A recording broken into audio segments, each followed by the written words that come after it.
Bom dia, irmãos, graça e paz a todos. Vamos seguir nossa visão panorâmica, capítulo 14 do livro de Êxodo. Esse capítulo eu diria que agora é o checkmate, a última perseguição de Faraó contra os israelitas e contra Moisés. Esse capítulo também é um capítulo triste, por quê? Porque os israelitas viram a grandeza do Senhor, viu as mãos fortes e poderosas do Senhor no Egito, todas aquelas pragas, toda aquela proteção contra eles. E depois o Senhor fazendo a travessia com eles no deserto, de noite numa coluna de fogo e de dia numa coluna escura. À noite o Senhor iluminava e aquecia eles contra o frio do deserto. De dia o Senhor os protegia contra o calor do deserto.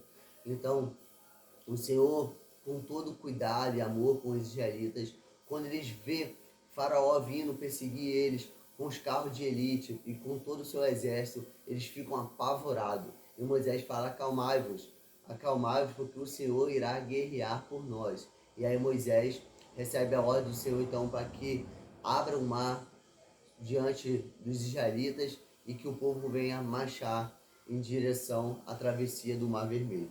E aí alguns versículos aqui. Versículo 17 fala assim: endurecerei o coração dos egípcios, que entrarão atrás deles, e serei glorificado por meio do Faraó e todo o seu exército com o seu carro e cavaleiros. Então, quando o Faraó viu o mar aberto, o Senhor endureceu seu coração para que ele continuasse o perseguindo.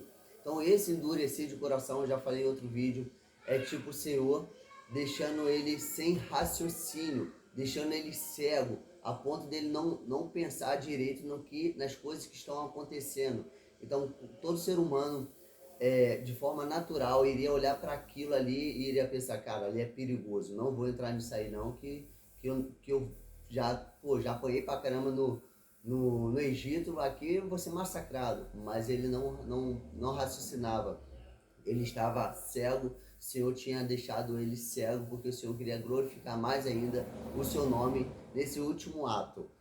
E aí, outro versículo que me chama a atenção é o versículo 19, que fala assim: então o anjo de Deus que ia adiante do exército de Israel retirou-se e colocou-se atrás dele. A coluna de nuvem também se retirou de diante deles e ficou atrás. Então, fala que o anjo do Senhor ia diante deles. Mas quero voltar com vocês no versículo 19, que fala assim: versículo 20: e o Senhor ia à frente deles de dia numa coluna de nuvem para os guiar pelo caminho, e de noite numa coluna de fogo para iluminar, para que caminhasse de dia e de noite. Então, esse o anjo do Senhor, nós já falamos várias vezes, ele é a, a manifestação de nosso Senhor Jesus Cristo no Velho Testamento, em forma ali de fogo e de glória, protegendo o povo ali naquela nuvem. Então essa era a manifestação de Deus, não era simplesmente um anjo, mas um anjo significava o mensageiro de Deus, aquele que era enviado por Deus, que era o próprio Filho de Deus.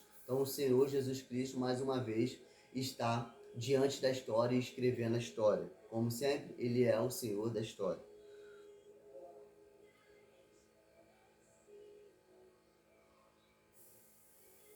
E aí, versículo 28, para terminar, irmãos, quero compartilhar com os irmãos o seguinte: as águas voltaram e cobriram os carros e os cavaleiros e todo o exército do Faraó que haviam entrado no mar atrás deles, e não restou nenhum deles sequer.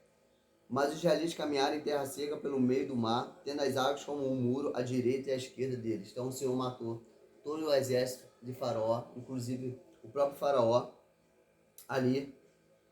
E, ó, vamos começar aqui no 17, irmão, rapidinho. Então Moisés estendeu a mão sobre o mar e este retomou a sua força. Ao amanhecer, os egípcios fugiram, indo de encontro ao mar. Assim o Senhor derrubou os egípcios no meio do mar. As águas voltaram e cobriram os carros e os cavaleiros de todo o exército do faraó que haviam entrado no mar atrás deles. E não restou nenhum deles sequer. Então quero dizer o seguinte, irmãos. Quem matou aquele exército? É a minha pergunta. Quem matou aquele exército? Quem matou aquele exército foi Deus. E isso me lembra muito lá em Apocalipse. Quero ler com os irmãos. Apocalipse 19, rapidinho. Vamos começar no versículo 1. Depois dessas coisas, eu vi no céu uma forte voz como de uma imensa multidão que dizia: Aleluia! A salvação e a glória e o poder pertencem ao nosso Deus, pois seus juízos são verdadeiros e justos. Ele julgou a grande prostituta que havia corrompido a terra com a sua prostituição, e das mãos dela vingou o sangue dos seus servos. Então, nós vamos ver nos últimos dias aquele que tanto aguardamos, ele não vai vir mais como um cordeirinho, irmãos. Ele vai vir como um leão da tribo de Judá. Ele vai vir como o justo juiz. E ele vai vingar o sangue dos seus servos, dos mártires. Ele vai vingar o sangue do justo que clama a ele, o sangue de Abel. Ele vai vingar o sangue do seu povo. E aí, continua mais, irmãos. Versículo 11, ó. Então vi no céu aberto um cavalo branco, e seu cavaleiro chama-se Fiel e Verdadeiro. Ele julga e luta com justiça. Ó. Ele julga e luta contra a justiça, com justiça. Os seus olhos eram como chama de fogo, sobre a cabeça trazia muitas coroas e tinha um nome escrito que ninguém conhece, senão ele mesmo. E estava vestido com um manto salpicado de sangue, seu nome é o Verbo de Deus. Então ele está falando de Jesus Cristo, e que o seu manto está salpicado de sangue de tantas pessoas que foram mortas por causa do seu juízo, por causa do seu julgamento. Os exércitos do céu o seguiam montados em cavalos brancos e vestidos de linho fino, branco e puro. Uma espada afiada saía-lhe da boca para ferir com ela as nações. Ele a regerá com cetro de ferro, e ele mesmo é o que pisa o lagar do vinho do furor da ira do Deus Todo-Poderoso. No manto sobre a coxa traz escrito o nome Rei dos Reis e Senhor dos Senhores. Então esse é o nosso Senhor Jesus Cristo. Então nós vemos que ele continua sendo o mesmo. Sim, ele mata com justiça, e ele vai vir como o leão da tribo de Judá. E ele vai julgar o sangue dos mártires, ele vai julgar o sangue dos seus servos, dos seus amigos. Então só isso que eu queria contribuir com os irmãos aqui no capítulo 19, dizendo que o nosso Deus, ele é o juiz perfeito, ele é o bom juiz, e ele, às vezes a gente acha que ele está sendo injusto por tanta maldade na humanidade, tanta maldade contra criança, contra seus servos, mas o tempo da justiça do Senhor está aguardado, e ele vai julgar todas as coisas. Beleza, irmãos? Graça e paz a todos. Tamo junto.